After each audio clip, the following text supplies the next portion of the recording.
Thank you and good morning everyone. Morning. Morning. So praise God again that we are able to gather and to worship and continue our meditation in Acts. So last week, si Edson, siya yung nag-message for us and yung message niya about sovereignty of God, maraming kanta. Marami siyang kantang chinanel. Ano yun? Yung Reckless Love, Milo Everyday. At saka, yung pinaka tumatak sa akin yung Milo eh. Nung buong linggo kinakanta ko siya sa kotse. Dahil lang. At saka yung It Is Well With My Soul. And ngayong umaga, hindi naman sa dahil na-inspire ko kay Edson, pero dahil yun din naman talaga yung naisip ko, magsisimula rin ako sa song. And yung song na to, relevant, not because of it's relevant because yung context ng song. So, di ko na papatagalin pa. Yung song na to is, if you know, yung Come What May. Sino ba may alam nung song na yon? Ha? Air Supply? Hindi. Isa sa Moulin Rouge. Ayun, isa musical, isa movie na Moulin Rouge. Bakit importante yung context na yon? Kasi ito sa movie na yun, bigyan ko lang kayo ng idea kung hindi nyo napapanood. So, yun na yung panoorin kasi may spoiler alert na ito. Kasi mauso si Anton spoiler alert. Anyway, so yung movie na to, it's about, ang bida dito si Ewan McGregor. Isa siyang playwright, struggling playwright na, siya si Obi-Wan sa Star Wars. Pero he falls in love with a star performer courtesan na si Nicole Kidman. Ang pangalan niya si Satine. Pero for various reasons, excuse me po, hindi pwede yung kanilang pagmamahalan. Maraming barriers, maraming hindrances. Hindi sila, basta pag panoorin nyo, maintindihan nyo. Basta maraming hadlang. Hindi nila walang way para matuloy yung kanilang relationship. Pero, dun sa dulo, So anyway, it's a tragedy. It's a tragedy movie. Pero nung dulo, kung mapapanood yun, kumanta sila doon. Kumanta sila amidst their suffering. And yung kinanta nila is yung Come What May. And importante siya kasi yung lyrics niya ito. Hindi ko kakantahin, basahin ko na lang. Sige, try natin ha. Yun kung di ako masyado nasasabit, kinanta ko na Pero, yun, suddenly the world suddenly the world seems such a perfect place. Suddenly it moves with perfect tinatawanan ako. Suddenly it moves with perfect grace. Suddenly my life doesn't seem such a waste. So yun. Anyway, pakinggan nyo na lang. So, bakit ito yung pinili natin? And relevant din yung pinata ni Bella kanina. Kasi nakita natin sa scene na to, they were able to sing amidst suffering. Diba? Hindi silang magkakatuluyan. And ano yung isang hindrance doon? Kasi ito yung spoiler alert na mamatay si Nicole Kidman. In fact, ito yung last song that they sing. And as they end with this song, Nicole Kidman, sorry na spoiler, super spoiler si Kai. So Nicole Kidman, okay, so mamayang gabi, pag tumaming manood yan, alam niya yung dahil. Anyway, so, but why that introduction? Kasi, ang makita natin this morning is not a Baz Luhrmann produced musical, but a real life case of someone singing amidst suffering. So, very timely yung song na kinanta natin kanina. Sing, sing, sing. And yung case na to is yung Paul in prison for the cause of Christ. And he was able to sing. Kaya ang title natin is Singing Amidst Suffering. Okay.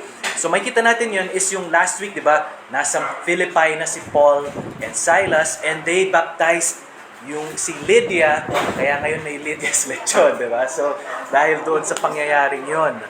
But now, titingnan natin ano yung nangyari after that scene.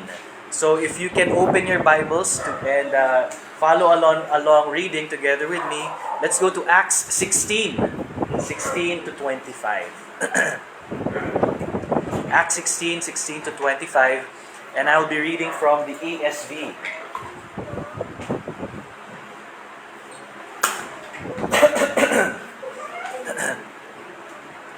Acts 16:16-25. As we were going to the place of prayer, we were met by a slave girl who had a spirit of divination and brought her owners much gain by fortune telling. She followed Paul and us, crying out, "These men are servants of the Most High God, who proclaim to you the way of salvation." And this she kept doing for many days. Paul, having become greatly annoyed, turned and said to the spirit, "I command you, in the name of Jesus Christ, to come out of her." And it came out that very hour. But when her owners saw their hope of gain was gone, they seized Paul and Silas and dragged them into the marketplace before the rulers. And when they had brought them to the magistrates, they said, "These men are Jews, and they are disturbing our city. They advocate customs that are not lawful for us Romans to accept or practice." The crowd joined in attacking them, and the magistrates tore the garments off them and gave orders to beat them with rods. And when they had inflicted many blows upon them, they threw them into prison, ordering the jailer to keep them safely. Having received this order, they put them into the inner prison and fastened their feet in the stocks. And about midnight, Paul and Silas were praying and singing hymns to God, and the prisoners were listening to them. Praise God for His Word. So let's continue with the word of prayer. Father, we thank you for this morning. Thank you that we have this freedom to read and meditate upon your word. Lord, thank you that you are the living God, the great I am. And you have given us Jesus, your Son, who is. And He said before the people that before Abraham was, I am. Thank you because of what He has done. We're able to worship. And you give us eyes and you give us wisdom to see your word, to see you exalted in your word. And I pray that this morning for eyes and hearts to see you above all. To see how you are the God who allows us to sing songs even in the darkest days and darkest times. Give us the heart and the voice to sing your praises, Lord God, because you are so worthy. And may you use me and the rest of the body to exalt you alone this morning. We ask for power from on high, not to us, but to you alone be the glory. Amen. Okay. So, sa ating pagpapatuloy, singing amidst suffering, ang gusto nating sagutin ngayong umaga or pagdaanan ngayong umaga is ano yung nangyari? Ano yung nangyari after kinomand ni Paul, yung spirit of divination na umalis dun sa slave girl. So, nakita natin, pagkatapos nangyari yung ginawa ni Paul na yon, na sila, si Paul and Silas, they were unjustly accused. They were unjustly afflicted, and yet despite all of this injustice, they were seen communing with the Lord and singing singing to Him amidst imprisonment. So tatlong U yung ating pagdadaanan ngayong umaga. UA, they were unjustly accused, they were unjustly afflicted, and in the last part, we see unexpected affections. Unexpected affections. So first, they were unjustly accused. Saan natin nakita yon? Sabi sa 16, basahin ko lang ulit para malinaw. As we were going to the place of prayer, we were met by a slave girl who had a spirit of divination and brought her owners much gain by fortune telling.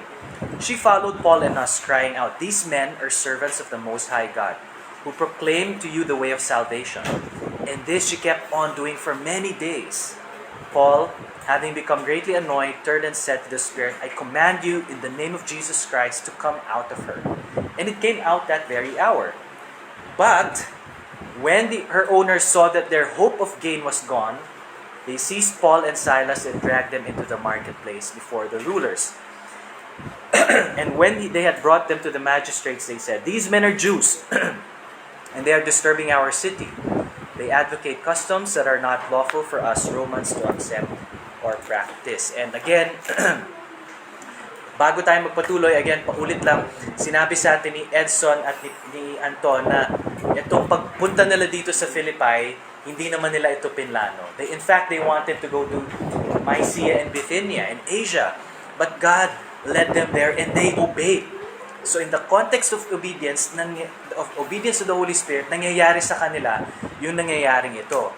And secondly, not only were they obeying God and the Holy Spirit, nakita natin that in the course of their obedience, they were going where they were but they were going to the place of prayer.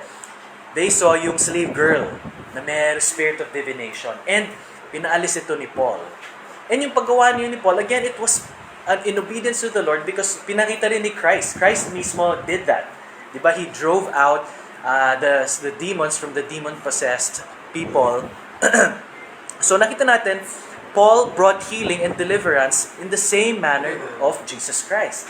So diba, they were obeying the Holy Spirit and they were following the pattern of Jesus Christ. And before we continue, ang sabi doon, Paul was greatly annoyed. May ibig sabihin nun, naalibadbaran lang ba siya? Kaya pinaalis niya? No, yung ibig sabihin nun, sabi ng mga commentators, he was annoyed. Because while totoo yung sinasabi ng slave girl na these men are servants of the high God and they are showing you the way of salvation, na-annoy si Paul kasi itong slave girl na to, kilala siya doon as a slave girl na merong demonic possession. Kasi yung word na ginamit for she was demon-possessed, literally it means there was a spirit of Python in her. So yung spirit of Python means, kasi nung time na yon, merong god of Apollo. And parang may snake na spokesperson siya.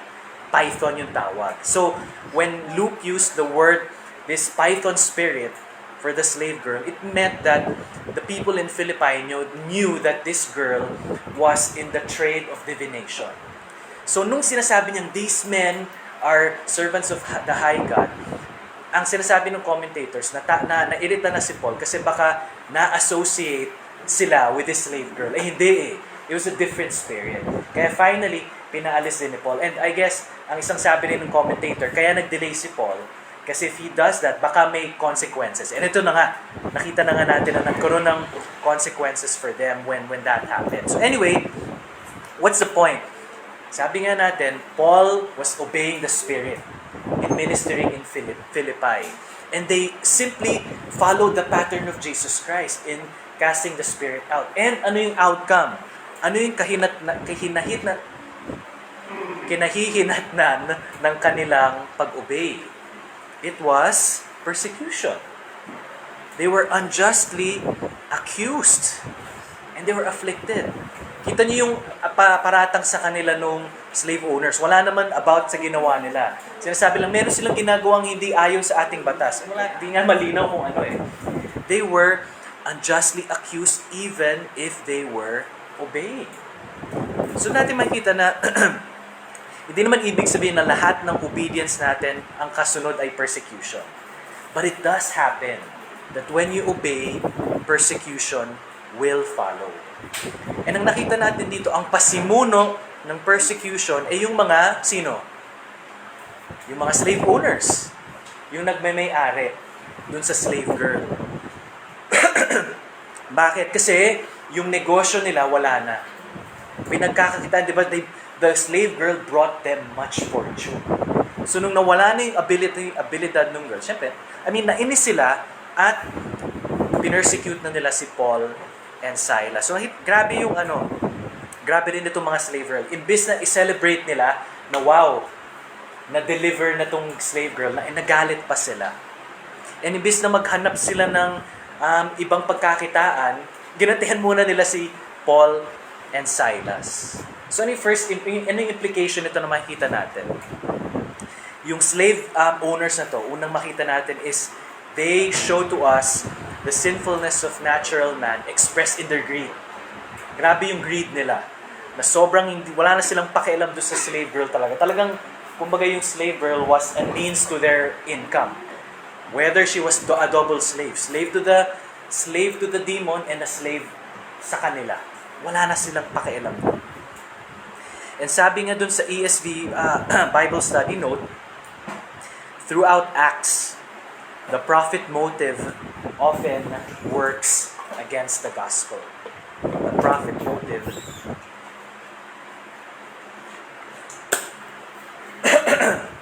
works against the gospel. Nakita natin yon kay Simon the magician, kay Elymas, and Demetrius the silversmith. Lahat ng mga nakaaway nila Paul, medyo may kinalaman sa pera. It was all about profit. And nakita natin itong men na to, they were examples of people who value profit, power, resources, access, societal position, and recognition is more important than the gospel and its demands. And alam yan ng world. In fact, one of the movies na very sikat sa sa banking circles is yung Wall Street, as the name suggests. And si Gordon Gekko, yung bida doon, ang famous tagline niya is, "Greed is good." Greed is good. So it's celebrated. That kind of profit motive. And as a first application for us, do we see the same profit or money spirit in us? It may not look like the protecting a demonic slave girl. Ang ganda ng time ni Kay, I don't know. Pero I don't know. But it may look like something else. My money or profit spirit in us may look like something else. It may look like protecting our career path from the demands of holiness. It may look like securing our businesses by constantly thinking about growing and expanding it at the expense of our spiritual commitments. That's a profit motive. That's a money motive. Ano pa itsura niyan? It may look like addiction to nice and beautiful earthly things, such as watches, shoes, gadgets, cars, whatever. Blank. Put whatever worldly thing. Shoes, yes, na-mention yan, pero marami yan. It may look like these things pushing us to dedicate more and more time and energy to acquire these things at the expense of our spiritual commitments. They take up mental space such that sa umaga pa lang, ito na yung mga iniisip natin. Instead of thinking about the Lord. How we can serve Him. How I can know You today, Lord God. Diba? And itong profit motive na to or yung dedication to these things, it doesn't need to be huge. Hindi kailangan na, hindi naman ako mahilig sa mga mamahaling jewelry or kotse. But no, it can be whatever. Kahit knock-off shoes. Diba? But it's pricey relative to your income. Diba? It can be clothes sa ukay-ukay, pero yung cabinet mo, isang bundok na ng ukay-ukay. Diba? Kahit mura yung ukay-ukay, pero umuutang ka na para makapag-ukay-ukay. That's a profit motive. Do we see that spirit in us? It can also be that we are bitter or angry towards God when He tells us to step away from unhealthy practices or sinful attachments in relationships. It may look like that. And that's the first thing that we should do as an application this morning. Let's examine our hearts and our pockets and our spending patterns. Is there a money-oriented vein to our pursuits and our activities? Kita natin doon sa slave owners how natural man is so blind. Talagang profit lang pinag-iisipan nila when Paul was bringing the message of salvation. Paul was showing them that this, in fact, if you hear this message, this has eternal rewards. This is eternal profit. And yet, hindi na nila nakita yon. Ang mas nakita nila, hala, yung pinagkakitaan namin na wala. At dahil inalis nyo yan, hindi kayo makakalali. Ano tawag sa Tagalog? Lintik lang ang walang higante. Diba? So talagang ginawa nila ng paraan na mapawian nila itong si Paul and Silas kasi nga they were so profit-oriented and they missed the real thing before them. They missed the real thing before them. So that's our first application and that's our first prayer as well, that may this all-consuming profit and money mindset be purged away from us. May the Holy Spirit cleanse us from these things, that we may always look to what's important, the eternal, and what really matters. This brings us to the next point. So after nila unjustly i-accuse si Paul and Silas, binitbit na nila yung buong crowd. Inudyok na nila yung buong crowd to unjustly afflict Paul and Silas. Saan natin makita yun? Verse 22. The crowd joined in attacking them, and the magistrates tore their garments off them and gave orders to beat them with rods. And when they had inflicted many blows upon them, they threw them into prison, ordering the jailer to keep them safely. Having received this order, he put them into the inner prison and fastened their feet in stocks. So nakita natin, hindi lang sila unjustly accused, they were unjustly afflicted. Yung slave owners, inudyok na yung buong crowd, wala na, nagkaroon na ng mob, at binit na sila with wooden rods and kinulong sila. In Roman times, history confirms that. Historians confirm that. Nung Roman rods daw, yung mga Roman soldiers or parang police, they always had wooden sticks made of birch wood to do exactly just this. Centurions, or the lictors. Lictors yung tawag. Kaya nga, doon nagagamit, doon nanggaling yung term na licking your wounds. Kasi the lictors inflicted the wounds. So Paul and Silas were stripped and beaten and put into stocks and put into prison. Sabi ng commentators, matindi ang mga prisons dati. I'll read for you. Sabi ng commentators, they were thrust into dark, cavern-like cells below the ground, damp and reeking walls, with the companionship of the vilest outcasts. And as if this were not enough, they were fastened in the stocks. Ano yung stocks? Meron akong picture. Pillory. Ha? Pillory. Hindi, ito, yan o. Kung makikita nyo, stocks o. Parang wooden, pasa nyo na lang. Wooden boards na pinapasok yung paa. Sige, basta tingnan nyo muna habang inom akong tubig. Pillory yung head and arms. Thank you, Joe.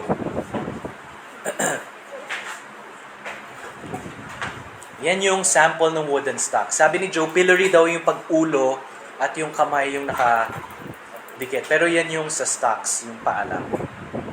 So as you're seeing that, babasahin ko yung point bakit nilalagyan ng ganyan. The technical Latin word for that was nervus. Like the English stocks, it was a wooden frame with 5 holes into which head and feet and arms were thrust, and the prisoner left in an attitude of little ease.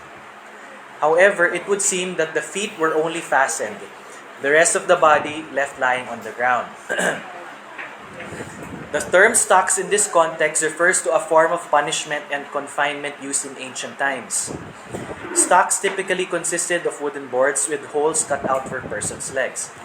The legs of the prisoners would be placed through these holes and their feet would be locked in place, immobilizing them and making escape difficult.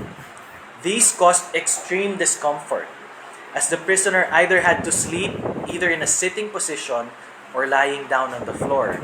Changing position to avoid cramping was nearly impossible. This also allowed severe stretching of the torso and thus created excruciating pain. Yun yung ginawa nila. And imagine what were they doing? They were obeying the Holy Spirit.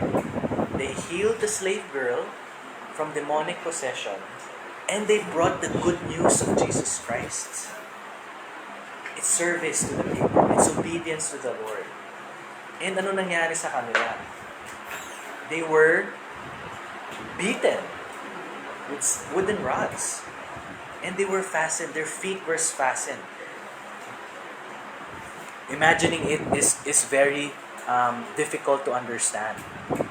But that's what obedience led them to. And while not always the case, but that is part and parcel of the Christian life. Diba? Through many tribulations shall the people of God enter into the kingdom. Is that what we see when we view the Christian life? Is that what we expect? Or, basta pag nag-obey ka, hindi. Pag obey ka kasi, dapat, bless ka ng Panginoon kasi nag-obey ka. Is that always the case? Or does blessing sometimes look like this? Unable to stretch. Imagine nyo ba kung nakaganyan, tas may nangangati? Imagine na lang pag may nangangati, ang hirap, di ba? Or gusto mo, nakangawit na to Di ba? Na pag nakangawit, minsan sarap mag-stretch. Sila hindi nila magawa yun. At bukod doon, binubog sila. Oo, di ba? Hindi ka makakaalis. Parang ganun, pero ito mas matindi. And they did that because they were obeying. They were obeying. So far from us, diba, like ako, minsan ako maistorbo lang yung gutom ko, yung oras ko, or yung schedule ko. Even if hindi ko nga ginagawa yun in the service of God, grabe na yung reaction ko. Sa pag nag-aantay ako, ang tagal ko nag-aantay. Nung isang linggo, dinala namin si Bella sa ospital, sa ER as usual. Napakatagal, so 3 oras ako doon sa labas. Pero hindi naman ako pwede naman ako mag-stretch, pwede ako mag-Starbucks, pwede ako mag-cellphone. And yet, nainis na ako. Paano pa kaya itong mga ito, diba? It was in obedience. In obedience to God. So do we expect this kind of suffering for the cause of Christ? Or hindi man lang tayo umaabot sa ganyang sitwasyon? Kasi normal pa nga lang, reklamo na tayo ng reklamo So wala pa tayo sa ganitong level. But that's part of the Christian life. And so, kung ganun ang aking response, ano naman ang response ni Paul and Silas? And ito na yung last point natin. Kita natin, sila, they showed us unexpected affections. Kakaiba yung kanilang response. Unexpected affections. Sabi sa verse 25, about midnight, Paul and Silas were praying and singing hymns to God, and the prisoners were listening to them. So grabe lang yung pinagdaanan nila. Wala silang kinalaman. They were unjust. Wala silang kasalanan. They were unjustly accused. They were unjustly afflicted, beaten, put in stocks for obeying the Lord. And what do? They respond differently. Unexpected affections. Ano ba yung natural response? Eto, kabisado natin to. The natural, typical, expected response would be outrage. Alam natin yan. Social media confirms this. I'm sure ang dami nyo na nakitang social media nagsasabunutan, nagsasapakan, mga viral videos, nagsisigawan. Bakit? Kasi kinata ko Kasi sama makatingin Kasi nasagi ako Inunahan ako sa pila Diba? Ilan yung nakita yung gano'n nagsasapakan, nagsasampalan sa walang kakwenta-kwentang dahilan. Diba? Pero, ganun lang, pero grabe na yung response. And natatawa tayo kasi sa totoo lang ganun din tayo, miski ako, diba? Ako sa kali minsan, ganyan din ako Ang bihira yun Kasi nasingitan ako. Diba? Ganun ang response natin pagka, kumbaga, we feel slighted or even for just minor and trivial inconveniences and issues. So how much more kung injustice? Diba? Paano kung injustice ang naranasan natin? Mas matindi yung natural reaction natin. But again, how do we see the apostles, these obedient, spirit-filled people react? How did they react? Prayer, hymn singing, communion with God, peace with God. What a response. What a response. In one of the preaching ni Dan, sabi niya, we are prone to sin daw dun sa HALT. Yung HALT na acronym when we are hungry, when we are angry, when we are lonely, or tired, or sick. And sabi ko sa praise item kanina, maraming battles this week. Yung this week na yan, feeling ko na-experience ko yan lahat sa bahay. Hungry, angry. Yung lonely, hindi siguro. Lonely, di ako makatulog kasi nag-away kami. So, tired, yes. Sick, siguro medyo may konting samid ako ngayon. And ano yung response ko? Aba, malayo-malayo kay Paul and Silas. Napakalayo. Hindi ko nga naisip mag-pray dun sa mga sitwasyon na yon. In fact, under my breath, I was cursing. In fact, I was not joyful. And then, ito pa naman yung ipipreach ko, di ba? Galing, ano? So yun nga, the preachers, they preach to themselves. So nakita ko talaga, Lord, paano nga ba? Paano ba nila nagawa yun? How did Paul and Silas do that? Imagine yung sitwasyon nila. Ako nga, may kasalanan nga ako eh. I mean, dito sa sitwasyon na to, sa bahay, may part ako. Tanggapin ko na, oo, tanggap ko na. Totoo naman, di pwede, it takes two to tango. Pero bakit parang hindi ako makakanta, hindi ako makapray? How was this possible? And Paul, buti na lang sinabi ni Paul yung sagot. He gives us the answer in Philippians. And maganda yung sagot niya sa Philippians kasi itong book na to was a letter sent to Philippi. And this is where he is. Most likely nga yung mga nakatanggap nito saw or heard about what happened to Paul. Itong case na to na itong slave owners, they unjustly accused and put them into prison. Saan niya how did he answer that? How were they able to sing amidst suffering? Sabi niya sa Philippians 3:8-1 to 10. And if you want to go there, feel free, but I'll read it to you. Philippians 3:8 to 10. Indeed, I count everything as loss because of the surpassing worth of knowing Jesus Christ my Lord.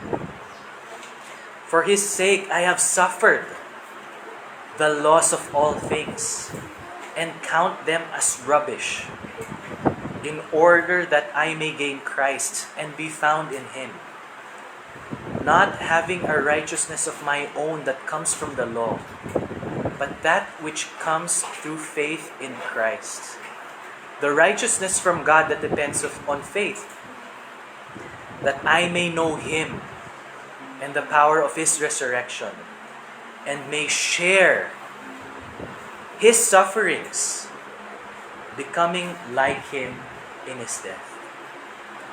Yun yung sagot ni Paul. It was possible because he knows Christ, and he was partaking in the suffering of Christ in the process. He was sharing in His sufferings and becoming like Christ. Sabi nga nung church father na si Tertullian, the legs feel nothing in the stocks when the heart is in heaven. The legs feel nothing in the stocks when the heart is in heaven. So maybe kaya siguro hindi ako nakapray, my heart is here. It's not in Christ. It's stuck here. Paul suffered hindi para i-praise siya or for the praise of men or para sabihin na, lakas naman ni Paul. Ang husay naman ni Paul, napaka-heroic. Yan ang totoong hero si Paul. He did not suffer for that. He suffered because he knows Christ. And he is so worthy, and everything pales in comparison to knowing Him and having fellowship with Him. It's about knowing Him. Partaking in His suffering. So this morning, brothers and sisters, if any of you, hindi nyo alam, hindi nyo kilala si Christ, you don't know this righteousness by faith, you don't know this peace that satisfies and gives strength, that you're able to sing amidst suffering, put your trust in Christ. Put your trust in Christ. Know Him, pray to Him, call upon Him. And Paul endured this, hindi siya dahil hindi siya isang masokis. Sige, gusto ko masaktan. Sige lang. Parang, gusto ko yan, ang sarap. Hindi ganon. Or wala, ito talagang kinahinatnan ko tanggapin ko na lang. Hindi ganon. Or mahina na, ayokong lumaban, hindi ko kaya. No, he did not do that. He intentionally allowed this to happen because of, sabi nga niya doon, I count everything as loss. Because of the surpassing worth of knowing Christ. It was all about Christ. It was all about Christ. And why? Bakit naman? Bakit about Christ? Sabi nga niya, di ba? Because that I may become like Him in His death. Because ultimately, si Christ yung truly unjustly accused and afflicted. If there was someone na talagang nakasuffer ng unjust accusation, unjust affliction, it was Christ. In fact, He was not just beaten and put into the stocks, He was slaughtered on the cross. And He was salvation Himself. He came to His own to give light and deliverance. And yet, anong tinanggap niya? Ano rin ang naging nakuha niya? It was not the celebration and the praise. It was suffering and death on the cross. Kaya nga, and we will end with these few verses. Kaya nga sabi ni Peter, "For this is a gracious thing." Sorry.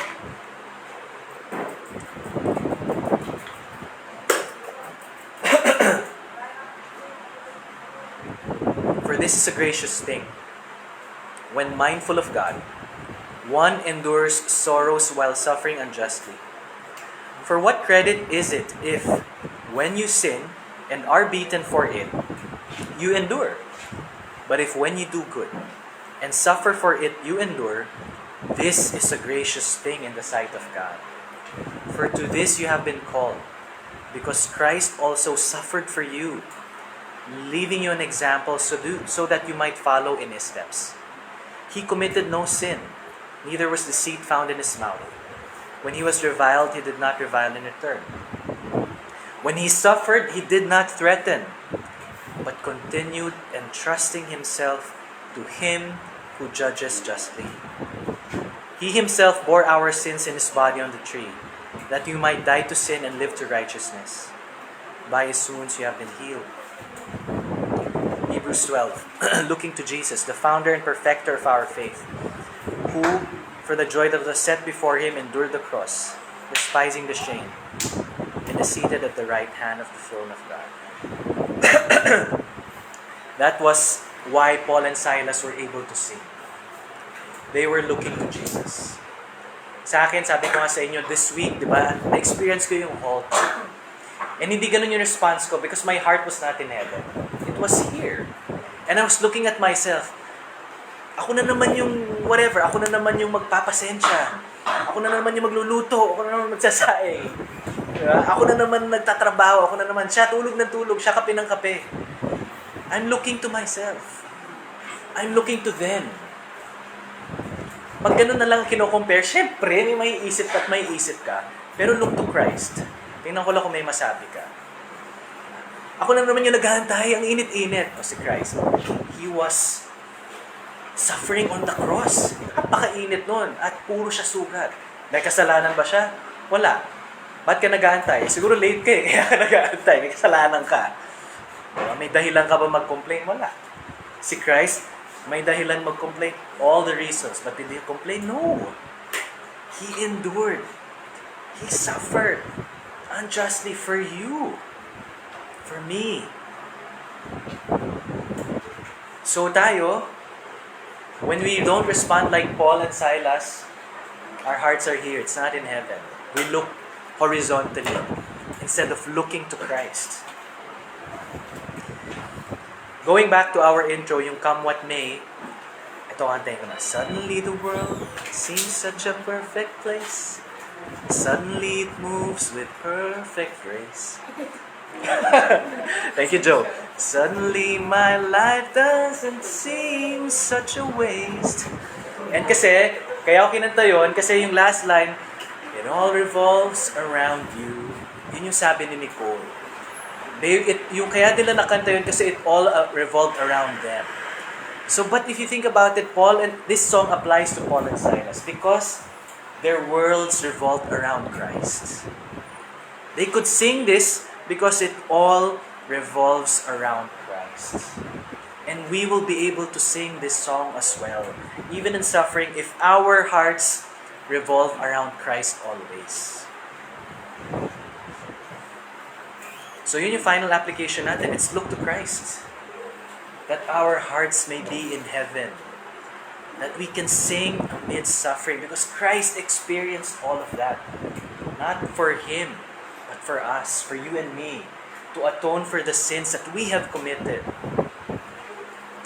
That's why by His sacrifice, by His wounds, we are healed and we are brought into heaven, and we are able to sing the Song of the Lamb, Song of Moses.